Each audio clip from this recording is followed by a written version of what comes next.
This is neither a unique nor even a coherent idea, but the religious tend not to know what that looks like, do they? They just really want to believe. And we're going to see another example of that today that I think shows that you don't have to be religious to be completely out of your mind. So strap in, because I think this one's probably going to get bumpy.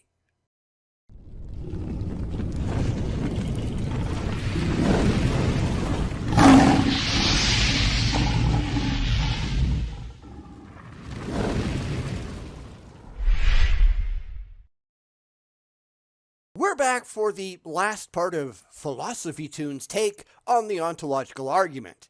Now, I don't know if this guy is religious or just gullible, but he doesn't know how to think outside of his bizarre philosophical bubble. This is a problem that we run into time and time again, both with philosophy fanboys and religious idiots, because they're all kind of doing the exact same thing, aren't they? When you can't get out of your own head and into reality, you tend to make a complete fool of yourself, and I have a feeling that's going to happen again today.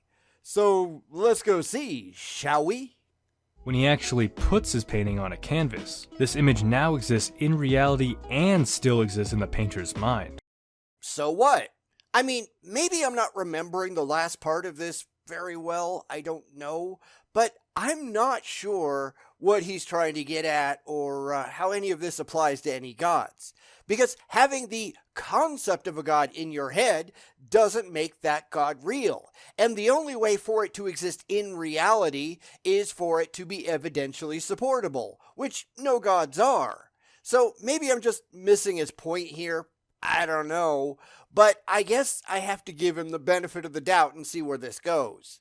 Because so far, I'm just confused. For now though, God only exists in our mind as something than which nothing greater can be thought. Sorry, but that is simply not true.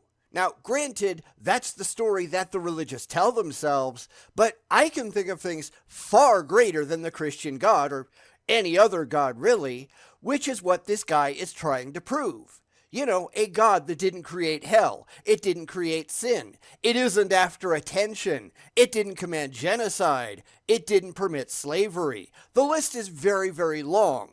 So my conception of a thing of which nothing greater can be thought looks absolutely nothing like any God that man has ever dreamed up to worship.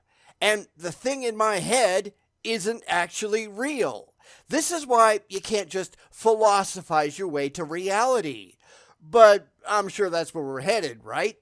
So let's go see. But wait a minute, isn't it greater for something to exist in reality and the mind than simply just the mind? And he did exactly what I thought he'd do, because this isn't a unique argument, and it certainly isn't a new argument. It's just nonsense. Just because you can dream up something that would be great if it was real, that doesn't make it real. This is where this is going to fail once he gets to his possible worlds nonsense, but that's how this always goes. Just because you can dream up something that you really, really like in your head, that doesn't mean it exists in objective reality, and it's the transition from concept to real world thing that actually matters, and the only way to demonstrate that that's what's actually happened is to have verifiable evidence that it actually happened, which they simply do not have. This is all just word games, and that's just bullshit. For our painter, isn't that mental image greater when it also exists in reality? Actually, no. Because reality can never match what you can dream up in your head.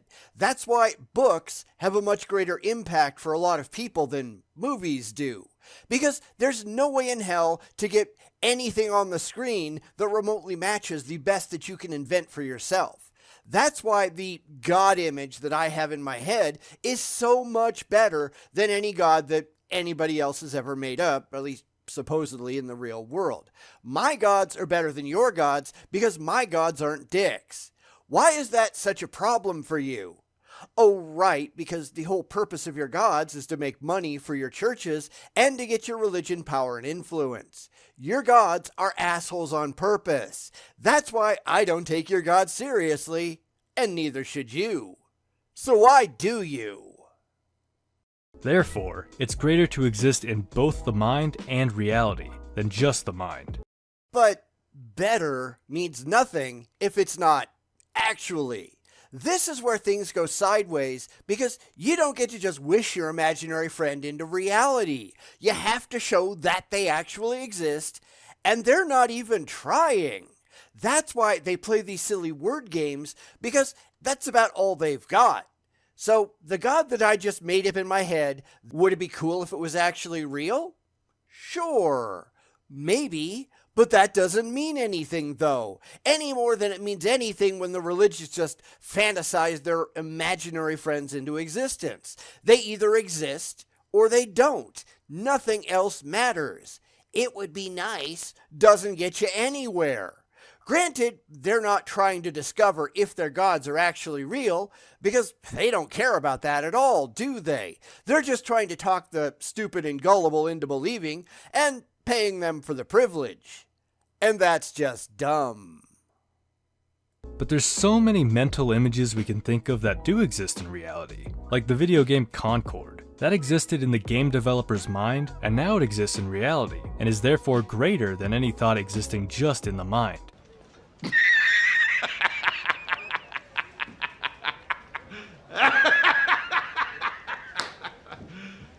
You serious? Says who? Because, Concord sucks. It failed in the marketplace miserably. Sony shut it down after 2 weeks because nobody wanted to play it. So Concord was a complete waste of time and money, and it would have been far better if it had never existed at all. What they had in their minds was nothing like what actually existed in reality. So you're just wrong there. Maybe you should have picked a game that was actually successful. Or, had a better idea to begin with. But our idea of God right now is just in the mind. So is Concord greater than God? Apparently not. Let's return to our definition for God. So God must be the greatest thing that can be thought. Why? Because that's just a definition that you made up in your head, and it has nothing at all to do with anything that exists in reality. That's why Guanillo blew this stupid claim of Anselm's out of the water, because what you really want to be true isn't actually true unless you have evidence to support it. You can't just define a God into existence. In fact, things aren't what you want them to be. They are what they are, and the only way to discover what something is actually like is direct observation. That's another reason this whole thing completely fails. The definition that he's appealing to is completely arbitrary. You can't just say, God is like this, unless you have a real God to examine to see what it's actually like. So this is going absolutely nowhere, as if anybody is really surprised. But in order to truly be that greatest thought, it must also exist in reality, because existing in reality and the mind is greater than just existing in the mind. And this is never going to go beyond word games, is it? Because, as Guanillo said, the greatest island he could imagine must also exist in reality, because otherwise it wouldn't be the greatest thing, but the island that he imagined isn't actually real. Your imagination means absolutely nothing. This is why this argument is one of the dumbest ones around, maybe second only to something like Pascal's wager, but it's a very close call, isn't it? Just because you really like this imaginary friend of yours and you really want it to be real and conform to the rules that you have arbitrarily assigned in your head, that doesn't actually mean anything, does it? This argument is only for dumb people, of which there are no end among the religious. To quote Anselm, therefore, if that than which nothing greater can be thought not to exist, then that than which a greater cannot be thought is not that than which a greater can be thought. And this is a contradiction. Except I can think that any definition of a God that you can make up isn't real, so you're kind of already in a pickle, aren't you? This is exactly why it's a word game and completely useless for anybody with a brain. But the religious can't get that through their heads, can they? They just really want it to be true, and we all know that means nothing, right? Because as we already know, this isn't an argument for the non-believers. We're just going to look at it and laugh. This is for the stupid people who really want it to be true, but don't have a brain cell between them to actually think about it critically. Because they're dumb. What else is new? So that than which a greater cannot be thought exists so truly that it cannot even be thought not to exist. If you read that and got confused, then you're not alone. I'm not confused. The whole argument is just stupid. But that's the level of intellect that we're dealing with here, right? The religious are laughable, and the only people that would actually take any of this stuff seriously, and clearly they have some pretty severe mental problems upstairs. That's why the comments on all of these videos are full of atheists just laughing at these fucktards. It's why they don't want to talk to us, because we'll just make fun of their stupidity, and they don't want that. It's much easier to just fillet each other because that's what they're really after. They just want people on their side to feel better, so they'll keep handing over their money. And this is one reason why religion is dying. And good riddance to it. Ansel must have gotten his writing advice from Hegel, but reread those quotes if you have to. I certainly did. Let me see if I could sum it up to make it clearer. You can't. It's all bullshit, and you're just going to shuffle the words around a little bit to try to make it smell a little better. But you're going to fail because it remains unequivocally bullshit. Again, video not made for us. This is just philosophical masturbation at its finest. It gets no one anywhere worthwhile, not that the religious care. They're just looking for gullible idiots who will believe on blind faith and don't have two brain cells to rub together because they don't want anybody to actually think about it. That's why these arguments never work for skeptics, because they're fundamentally dumb. Just like the believers. But let's get back to his bullshit explanation, already in progress. God is something that which nothing greater can be thought. You can think this thing, therefore it exists in your mind. It is greater to exist in reality and mind than simply mind. Therefore, in order to truly be something than which nothing greater can be thought, God must also exist in reality. So that's the ontological argument. And it's bullshit. You are just trying to talk your way into something that isn't demonstrably true, but you really, really wish it was. This is why philosophy doesn't work for anything that actually exists in reality. Ideas? Sure. Concepts? Absolutely. Verified facts? Not at all. But this is kind of the problem that the religious face, because they're not remotely interested in the facts. They just really want their egos stroked. These are immature children who refuse to grow up and deal with the actual world in which they live. If these arguments really sound stupid to you, they should, because they are. Anyone who listens to this and does anything but laugh, those people need a remedial course in basic critical thinking, because these people are really, really dumb. Before I move on and provide my own critique, pause the video and take this time to think up your own critique. Done and done. That's a video and a half of me critiquing this bullshit, but I invite anyone in the audience who wants to take it on to feel free in the comments. This is the height of religious insanity, and it only proves what a bunch of lunatics they are. Take the ontological argument and try to apply it to anything else. You will see exactly where it goes wrong. The only way to get to something in reality is to have evidence that it exists in reality. And it sounds good to me is never ever going to get you there. At least not if you don't have the mental skills of a 5-year-old. And they're probably smarter than the religious are, aren't they? This argument has been torn through and defended since its conception, so you might find yourself aligning with another. As for myself, I have a problem with the word greater. Sorry, but if that's the only thing that you've got a problem with, you need professional help. This argument is dead in the water. But then again, you do see this from the philosophy fanboys who have no clue whatsoever how to actually think. You know, like the people who follow Jordan Peterson around. It's that level of stupidity that I'm talking about. Because the problem here is blatantly obvious unless you're desperate to believe it and couldn't care less about the facts, which sadly a lot of people are, And that's something else we could discuss, but it really wouldn't matter, would it? Because that's downright pathetic, huh? First of all, it isn't clearly defined, but even if we take a common sense definition of greater, why should we assume that it's greater to exist in reality and mind than simply mind?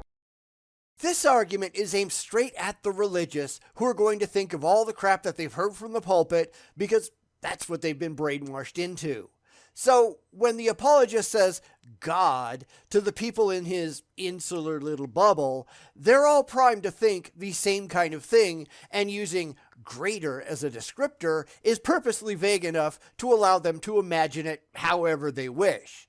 This argument works for most religions because the people who already believe it tend to have a common framework already, so long as you're talking about Muslims or Hindus or Christians or whatever. Religions that already believe in a creator God, it all tends to work just fine. Don't try this in mixed religious company though, because you're going to get a fight. This is why apologetics works like it does, because it's all just a scam.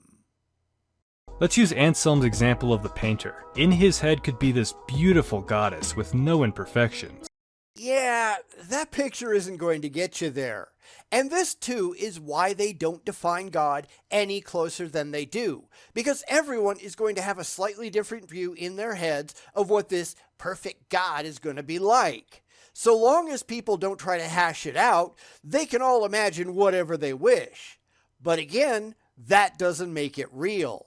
It doesn't make it true. It's just wishes and dreams, and that means absolutely nothing.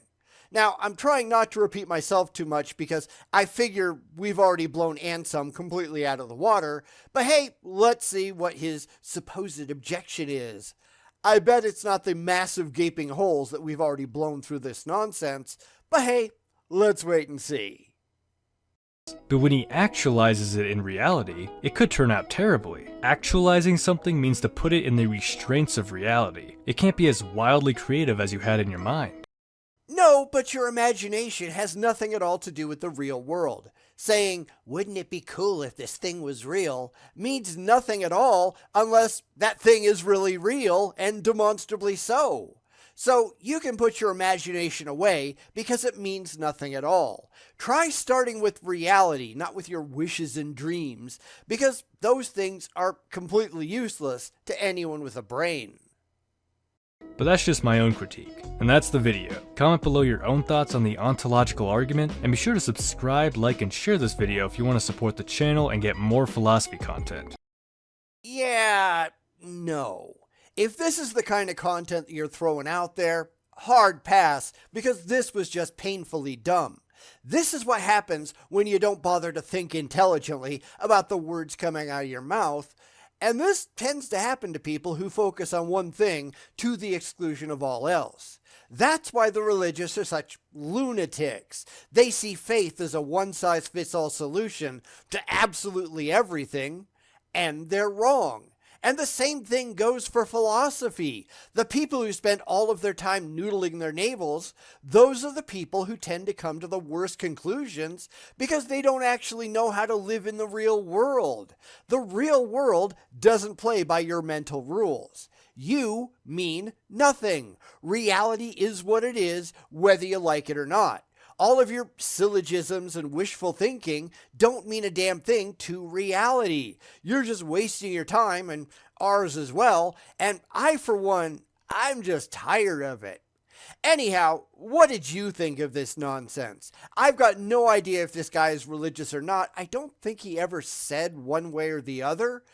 But when you can't think critically about the crap that you say, it doesn't really matter, does it? All of these arguments are painfully simple to rip apart because they don't mean anything out here in the real world. But that's why the religious sound so stupid, isn't it? Because, well, they are, but they don't think about what actually exists in reality because they're terrified of reality. They want to live in the childish happy land in their heads, but that's not real. Come out here where the rest of us are, because we're actually getting things done. Unlike you idiots. And that's kind of sad, isn't it?